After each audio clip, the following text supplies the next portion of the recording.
In this video, I'll show you how to turn off Bitdefender on your computer. Open Bitdefender on your PC. On the main screen, click Protection from the left-hand menu. Next to Antivirus, click Open, then select Advanced. Toggle the Bitdefender Shield switch to Off. Choose how long you want to disable it.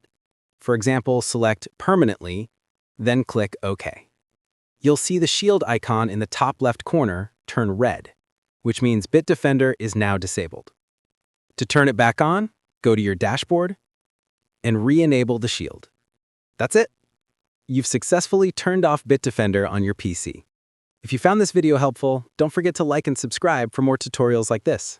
Feel free to reach out if you encounter any issues during the process. If this video helps you out, please leave a like and subscribe.